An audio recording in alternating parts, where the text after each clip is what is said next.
Renewal CM already live కట్టగా మళ్ళీ చదువుతున్నాం మేము. రేవంత్ రెన్యువల్ సీఎం కుర్చీ కాపాడేందుకు ప్రతి నెల ఢిల్లీకి కప్పం. కొంచెం ఫోన్ చూడన్న. యూత్ రిక్యులేషన్ పేరిట మోసంపై రాహుల్ నిలదీయంది కేటీఆర్. సీఎం రేవంత్ రెడ్డి పేమెంట్ కోటలో గద్దెనెక్కారని, ఆయన రెగ్యులర్ సీఎం కాదని రెన్యువల్ సీఎం అని బీఆర్ఎస్ వర్కింగ్ ప్రెసిడెంట్ కేటీఆర్ ఎద్దేవా చేశారు. ఢిల్లీ కాంగ్రెస్ హైకమాండ్కు ప్రతి నెల కప్పం పంపి తన కుర్చీని కాపాడుకుంటారు. ఢిల్లీకి బ్యాగులు మోసుకుంటూ పోయిన రోజులు మాత్రమే ఆయన ఉద్యోగం ఉంటుందని ఆరోపించారు.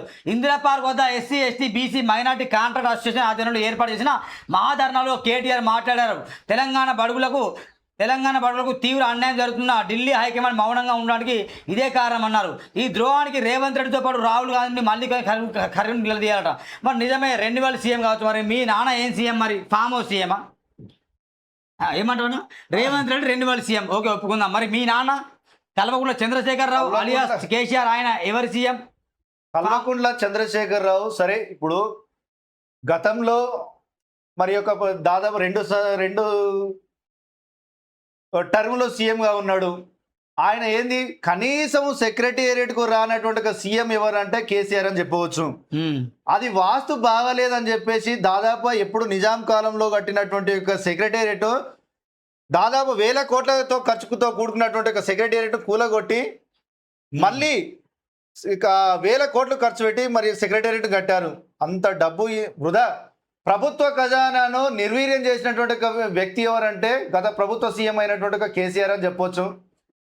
మరి రాష్ట్రంలో ఎంతో మరి యొక్క నిరుద్యోగం ఉన్నా, ఎంతో మంది యొక్క పేదలు ఉన్నా, తిండికి లేని వాళ్ళు ఉన్నా కానీ వాళ్ళని పట్టించుకున్నటువంటి యొక్క రోజులు లేవు. మరి ఆ విధంగా సెక్రటేరియట్ కట్టిండు.